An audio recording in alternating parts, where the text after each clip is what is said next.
ठरलं तर मग या मालिकेच्या पुढील काही येणाऱ्या भागांचे अपडेट जाणून घेऊया आपल्या आजच्या या व्हिडिओमध्ये. चला तर मग प्रेक्षकांनो सुरुवात करूया आपल्या व्हिडिओला. तर आता आपण इथे पाहणार आहोत की फायनली आता त्या ज्या मुलीला ताप आलेला असतो ती मुलगी आता अश्विनच्या समोर येऊन ठेपलेली आहे त्या वकिलाची. आणि त्यानंतर आता इकडे अर्जुन एक खूप मोठा ट्रॅप महिपत आणि नागराजला अडकवण्यासाठी लावणार आहे. आता नेमका कुठला मोठा ट्रॅप अर्जुन लावणार, काय घडणार, सगळं काही बघूया. तर सध्या आपण पाहतोय की अर्जुनने चैतन्याला सांगितलं आहे, चैतन्य एक काम कर, सगळ्यात अगोदर तर तू संतोषच्या बायकोचा जो आपल्याला पत्ता मिळालेला आहे तो पत्ता नेमका बरोबर आहे का, त्या पत्त्यावरती संतोषची बायको राहते का, अजूनही तिचा तोच पत्ता आहे का, आणि ती व्यवस्थित तिथेच आहे ना, तिच्या आसपास कोण राहतं वगैरे वगैरे बेसिक गोष्टींची माहिती घे, जेणेकरून आपण जेव्हा तिच्याबरोबर बोलायला तिकडे जाऊ तेव्हा आपल्याबरोबर बोलताना तीसुद्धा खरं बोलेल. यासाठी आपल्याला एकतर तिची दुखडी नस आपल्या हातात पाहिजे किंवा आपल्याला तिच्याबद्दल म्हणजे कन्सर्न आहे असं तरी तिला वाटलं पाहिजे. आपल्याला तिला बोलतं करायचं असेल तर आपल्याकडे हे दोनच पर्याय आहेत, एक तर दया, नाहीतर मग दुखती नस. त्याबरोबर आता लगेचच सायली ही अर्जुनला म्हणते, तुम्हाला वाटतं का संतोषच्या बायकोचा उपयोग होईल म्हणून. अर्जुन हा लगेचच सायलीला म्हणतो, हो होईल चैतन्य, मी सांगितलेलं काम लवकर कर, आणि मग तो फोन ठेवून देतो. आता अर्जुन सायलीला म्हणत असतो, बायको आम्ही जे वकील असतो ना, आम्ही केसमध्ये काम करत असताना प्रत्येक पैलूवर काम करत असतो, जेणेकरून आम्हाला कुठल्याच बाजूने शंका नसते ठेवायची की आम्ही इथून प्रयत्न केलेले नाही आहेत. त्यानंतर मग आता चैतन्य हा ज्या ठिकाणी संतोषची बायको राहत असते त्या चाळीच्या जवळ पोहोचलेला असतो. आता तो त्या चाळीच्या आसपास पहिलं तर थोडं लक्ष देतो. मग तिथे त्याला जाणवतं की चांगली आणि सभ्य लोक या चाळीमध्ये राहत आहेत. मग आता तो पुढे संतोषची बायको कुठे राहते, संतोषचं घर कुठलं, असं विचारत आता एका घरापर्यंत पोहोचतो. त्या घरामध्ये त्याला संतोषचा आणि त्याच्या बायकोचा फोटो बाहेरच समोरच्या भिंतीवर लावलेला दिसतो. आता इकडे हे फोटो बघितल्याच्या नंतर लगेचच आता पटकन चैतन्य अर्जुनला कॉल करतो आणि म्हणत असतो, अर्जुन गुड न्यूज आहे, आपल्याला जो पत्ता मिळाला होता तो पत्ता बरोबर आहे, तोच पत्ता आहे इकडे संतोषच्या बायकोचा. अर्जुन म्हणतो, कन्फर्म आहे का तुला. त्याबरोबर तो म्हणतो की हो कन्फर्म आहे, कारण मी त्या गल्लीतून जात असताना दरवाज्यातून जी समोरची भिंत दिसत होती त्या भिंतीवरती त्या दोघांचा फोटो लावलेला होता आणि मी संतोषचा चेहरा तर चुकणार नाही ना ओळखायला. त्याबरोबर अर्जुन म्हणतो, ठीक आहे, मग जर असं असेल तर आता आपण लवकरात लवकर पुढच्या दिशेने वाटचाल करायला हवी, लवकरच आपण पुढची सूत्र हलवण्यासाठी सुरुवात करायला हवी. त्याबरोबर आता लगेच अर्जुन हा फोन ठेवून देतो. सायली म्हणत असते, अहो जेव्हा तुम्ही संतोषच्या बायकोला भेटायला तिकडे जाल ना तेव्हा तुमच्याबरोबर मी सुद्धा येणार आहे. नाही म्हणजे काय आहे ना, मी सुद्धा जर तुमच्याबरोबर असेल तर संतोषच्या बायकोबरोबर बोलणं आपल्याला जरा सोपं जाईल. जरी तिने तुमचं ऐकलं नाही तरी मी तिच्याशी बोलेन. त्याबरोबर अर्जुन म्हणतो, हो बायको, हे अगदी बरोबर बोललीस तू. शेवटी बायकांना बरोबर समजून घेतात आणि एकीमेकीच्या मनातलं सुद्धा जाणून घेतात, त्यामुळे तू चलच माझ्याबरोबर. त्यानंतर मग आता अर्जुन हा सायलीला म्हणतो, पण हो आपण ह्या सगळ्यामध्ये अजूनही काम करतोय, ही गोष्ट घरात कोणालाही माहीत नाही आहे, ती कोणालाही माहीत पडता. सायली म्हणते, माहीत पडता कामा नये, मला माहिती आहे, तुम्ही काळजी करू नका. तुम्ही एकदा का सकाळी ऑफिसला निघून गेलात ना का मग मी देवळात वगैरे जाते असा काहीतरी बहाणा करून घरातनं बाहेर पडेन, आणि सध्या प्रिया नावाचं जे काळं सावट आपल्या घरावरनं बाजूला झालं आहे ना, त्यामुळे सगळ्यांना माझ्यावरती विश्वास अगदी सहज पटेल की हो मी खरोखरच दर्शन घेण्यासाठी देवळात वगैरे चाललेली असेल. अर्जुन म्हणतो, ठीक आहे, व्हेरी गुड. दुसऱ्या दिवशी सकाळी अर्जुन लवकरच ऑफिसला निघून जातो. अर्जुन घरातनं बाहेर पडल्यावर सायलीसुद्धा घरातली कामं वगैरे आटपून मंदिरात जाण्याच्या बहाण्याने बाहेर पडते. अर्जुन आणि सायली अर्जुनच्या ऑफिस बाहेरच भेटतात आणि दोघं नवरा बायको तिकडनं संतोषची बायको ज्या ठिकाणी राहत असते तिकडे पोहोचतात. आता तिकडे आल्याच्या नंतर मग लगेचच आता अर्जुन आणि सायलीला बघून संतोषची बायको घाबरते. ती विचारते की तुम्ही दोघं कोण आहात. त्यावर आता सायली अर्जुन तिला विचारतात, तू संतोषची बायको आहेस ना. त्यावर मग ती घाबरते. ती म्हणते नाही मी म्हणजे मी आपलं ते आता खरं तर तिची गडबड होत असते. बोलताना ती लटपटत असते. मग सायली म्हणते आम्ही जेवढं विचारतोय तेवढ्या प्रश्नाचं उत्तर दे. तू संतोषची बायको आहेस ना? त्यावर ती म्हणते हो, हाय मी त्याची बायको. काय केलं आहे माझ्या नवऱ्यानं? त्याबरोबर मग सायली ही तिला म्हणत असते घाबरू नकोस, तुझ्या नवऱ्याने काहीही केलेलं नाही आहे, पण एका चुकीच्या आरोपाखाली तो अडकला आहे. आणि असा तसा नाही तर खूप वाईट अडकला आहे. त्याला जन्मठेपेची शिक्षा झाली आहे आणि आता जर त्याला वाचवायचं असेल तर फक्त एकमेव पर्याय आहे तू. त्यावर त्याची बायको म्हणते अहो पण माझ्या नवऱ्यानं केलं तरी काय, त्याला जन्मठेप होण्यासारखं. त्यावर सायली म्हणत असते त्याने एका खुनाचा आरोप स्वतःच्या अंगावर घेतला आहे आणि खून म्हटलं की जन्मठेपेची शिक्षा ही झालीच, त्यामुळे तुझ्या नवऱ्याला जन्मठेप झाली आहे. त्यावर आता संतोषची बायको म्हणू लागते अहो नाही माझं संतोष हे असलं काहीतरी नाही करायचा. हां मी असं नाही म्हणत की तो चुकीचं काम करत नाही, तो चुकीची कामं करतो अहो, पण तो ते समजा माझ्यासाठी करतो. सायली म्हणते काय? त्यावर ती म्हणते होय अहो मला कॅन्सर आहे आणि माझ्या दवाखान्याला लई खर्च लागतोय बघा, लई पैका खर्च करावा लागतोय, लई पैका वतावा लागतोय.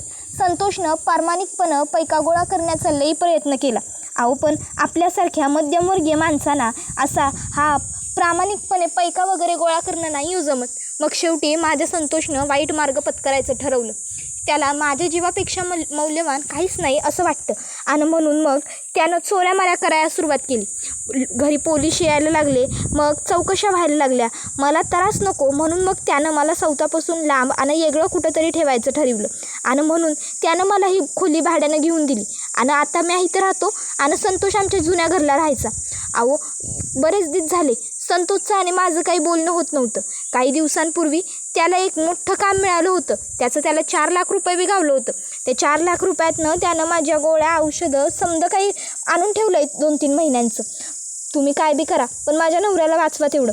त्यावर अर्जुन सायली म्हणतात आम्ही वाचवूच त्याला, पण त्यासाठी आम्हाला तुमची मदत लागेल. तर दुसऱ्या बाजूला आता त्या वकिलाच्या ज्या मुलीला इकडे साक्षी आणि सचिनने किडनॅप करून ठेवलेलं असतं, आता त्या मुलीला म्हणजे खूप जास्त ताप वगैरे भरलेला असतो आणि ती मुलगी आता पूर्ण ग्लानीत असते. त्यावेळी मग साक्षीला तिची दया येते आणि तिचा जीवही जाईल अशी भीती वाटते. मग साक्षी ही सचिनला म्हणते सचिन आता ह्या मुलीची कंडिशन खूपच क्रिटिकल होत चालली आहे असं मला वाटते. उगाच आपण आणखीन रिस्क घ्यायला नको. एक काम करूया, आपण आता हिला हॉस्पिटलला घेऊन जाऊया आणि तसंही आपल्याला कोणी ओळखणार नाही याची आपण काळजी घेऊ. त्याबरोबर मग सचिन म्हणतो साक्षी की आपण डॉक्टरला इथे बोलवायचं. त्यावर साक्षी म्हणते नाही नको, डॉक्टरला इथे बोलून उपयोग होईल असं मला वाटत नाही, या मुलीची अवस्था खूपच क्रिटिकल झाली. मग आता सचिन आणि साक्षी दोघंही जण त्या मुलीला दवाखान्यामध्ये घेऊन जातात. आता दवाखान्यात ते दोघंही अश्विनला बघतात. आता अश्विन हा दवाखान्यामध्ये राऊंड घेत असतो, त्यामुळे अश्विनचं काही त्या दोघांकडे लक्ष नसतं, पण त्या दोघांनी अश्विनला व्यवस्थित पाहिलेलं असतो. आता ते दोघं अश्विनला पाहतात आणि तिकडनं पळ काढतात, कारण त्यांना माहीत असतं जर अश्विनने आपल्याला पाहिलं तर सगळीच गडबड होऊन जाईल. मग अश्विन आता त्या मुलीजवळ येतो. आता तो तिचा चेकअप करत असतो. त्या दरम्यान त्याच्या लक्षात येतं की ही मुलगी खूप जास्त अपसेट आहे, खूपच जास्त नर्वस आहे आणि त्यात तिला एवढा फीवरही आहे. आता अश्विनला वाटतं की मे बी तिला ताप आला आहे आणि त्यामुळेच ती अपसेट आहे, म्हणून मग अश्विन तिचा मूड बरा करण्याचा प्रयत्न करतो. तो त्या मुलीला म्हणत असतो हाय तुझं नाव काय आहे? पण ती मुलगी अश्विनला उत्तरच देत नाही. अश्विन तिला पुन्हा विचारतो काय झालं, तू अशी गप्प का बसली आहेस, व्हॉट्स रॉंग? तरीही ती मुलगी काही बोलत नाही. अश्विन विचारू लागतो तुला ताप आला आहे, त्या व्यतिरिक्त तुला आणखीन काही होतं आहे का? त्यावर ती मुलगी तरीही काही बोलत नाही. मग मात्र आता अश्विन हा आश्चर्यचकित होतो. तो तिला म्हणतो बरं ठीक आहे, तुला नाही बोलायचं आहे ना, तू नको बोलूस, पण मला तुझे आई बाबा कुठे आहेत ते तरी सांग, तुझ्याबरोबर दवाखान्यात कोण आलं आहे ते सांग, मग मी त्यांच्याबरोबर बोलतो. तुला लवकर बरं व्हायचं आहे ना, त्यासाठी मला तुला योग्य त्या मेडिसिन्स द्याव्या लागतील, त्या मेडिसिन्स आणाव्या लागतील, त्यासाठी तुझी फॅमिली मला माहिती असायला हवी, कुठे आहेत तुझे आई बाबा? त्याबरोबर ती मुलगी आता आणखीनच आई बाबा करत रडू लागते. त्याबरोबर आता ती मुलगी रडल्यावर मग अश्विनच्या लक्षात येतं की नक्कीच काहीतरी गडबड आहे. मग अश्विन तिच्या बेडवर बसतो आणि काय झालं, का रडतेस एवढ्या मोठ्याने? बाळा शांत हो, बोल असं म्हणतो.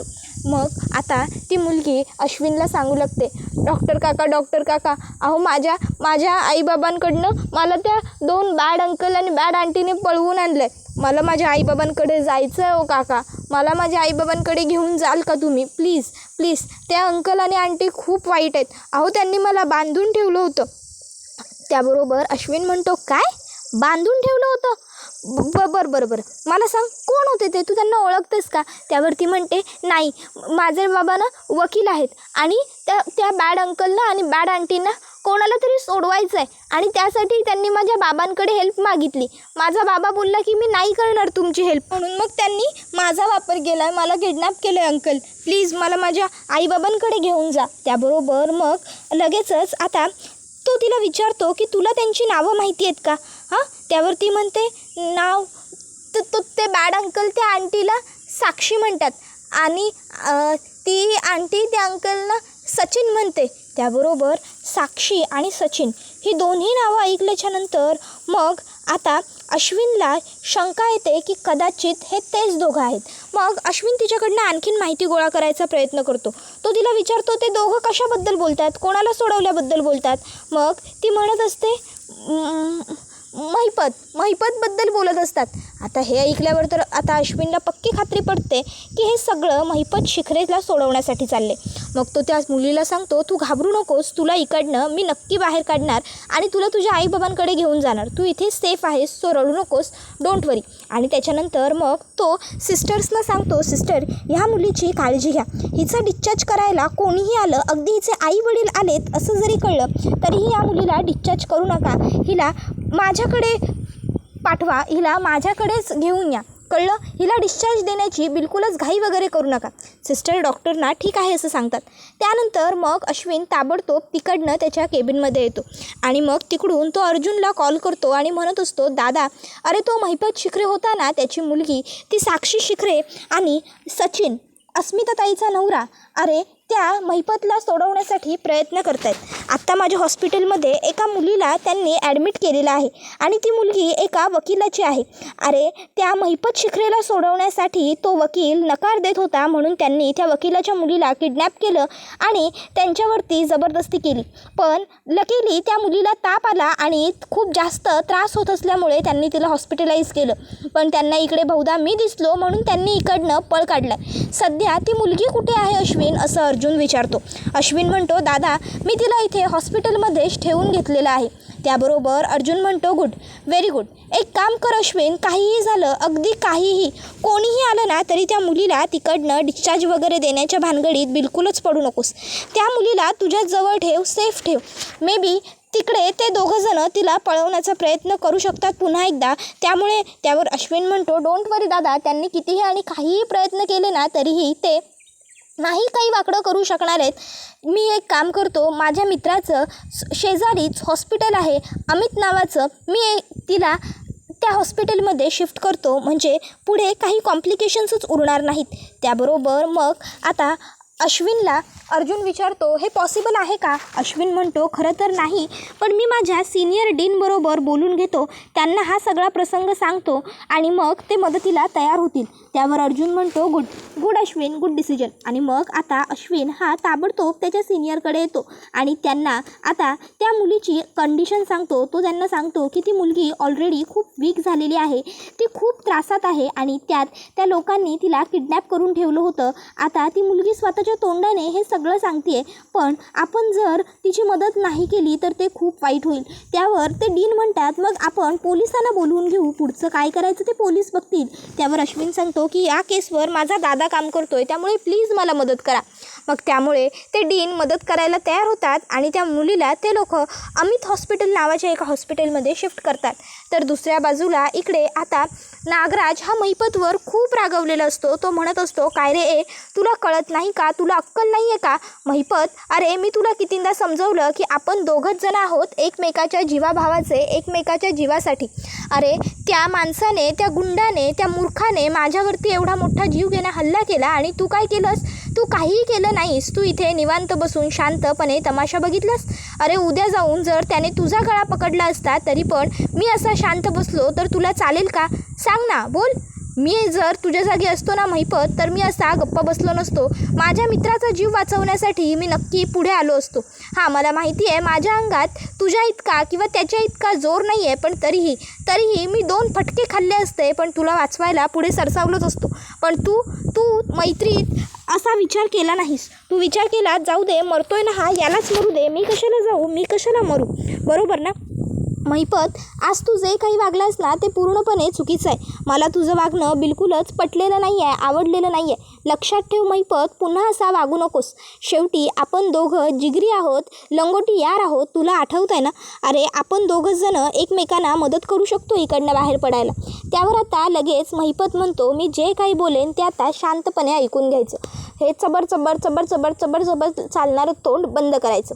आणि मग तो त्याला सांगू लागतो, एक काम कर, आता ह्या गुंडाबरोबर पुन्हा हातापाई कर. त्यावर महिपतला नागराज म्हणतो, अरे तू काही वेडाबिडा झाला आहेस का? त्यावर महिपत म्हणतो, मी जितकं सांगतोय तितकं गुपचूप ऐक आणि मी जे सांगतोय तसं कर. या गुंडाला ऑलरेडी 7 मर्डर केसमध्ये जन्मठेपेची शिक्षा झाली. ह्याच्या हातून 8वा खून झाला तरी काहीच फरक पडत नाही, हा तुरुंगातच चढणार आहे अनायसे. त्यामुळे आता तू याच्याबरोबर हातापाई करण्याचं नाटक कर. तू याला बळाने उकसव आणि नंतर जेव्हा हा तुझा गळा वगैरे आवळेल तेव्हा खाली पडण्याचं, बेशुद्ध होण्याचं नाटक कर. मग बोंबाबोंब होईल, याने तुला मारलं, याने तुझा जीव घेतला, तू मेलास आणि त्यानंतर मग तुला इकडनं हॉस्पिटलाइज वगैरे केलं जाईल. तुला हॉस्पिटलमध्ये नेलं की नाही एकदा, की मग तिकडे साक्षी आणि सचिन काय करायचं ते मॅनेज करतील.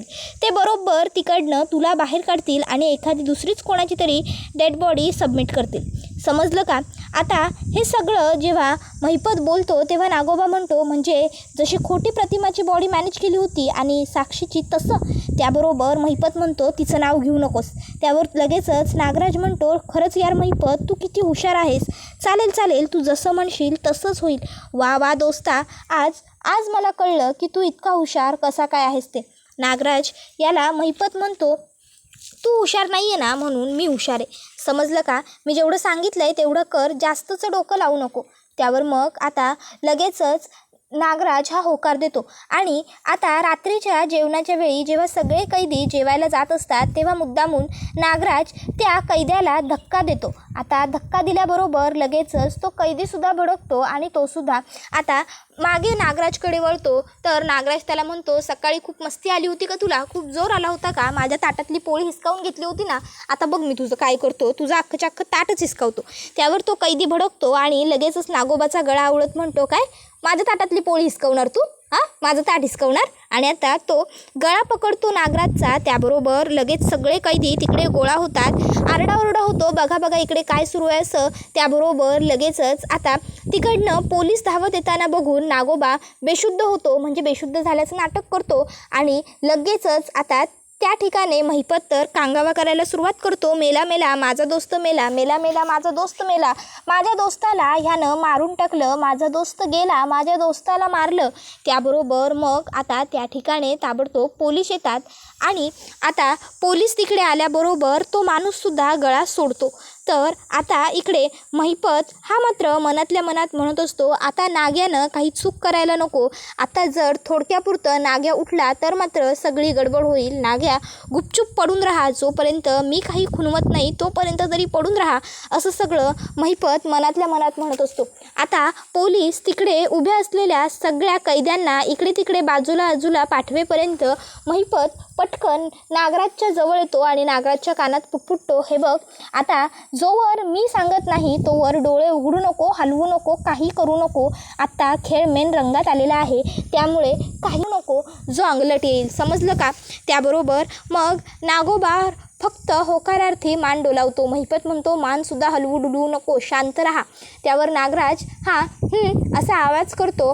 त्याबरोबर मग महिपत हा पुन्हा ओरडू लागतो मोठमोठ्याने, मेला रे मेला, माझा मित्र मेला, माझ्या मित्राला मारला, मेला, माझा मित्र मेला, माझ्या मित्राला मारला. त्याबरोबर आता हा व्हिडिओ इथेच संपतो.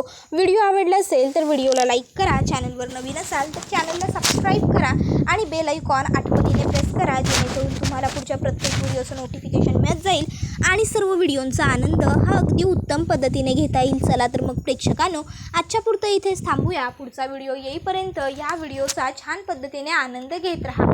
तुम्हाला ही मालिका कशी वाटते ते आम्हाला कमेंटमध्ये नक्की सांगा. त्याचबरोबर आता पुढे काय घडणार हे जाणून घेण्यासाठी आपल्या चॅनलला आठवणीने सबस्क्राईब तेवढं करून ठेवा.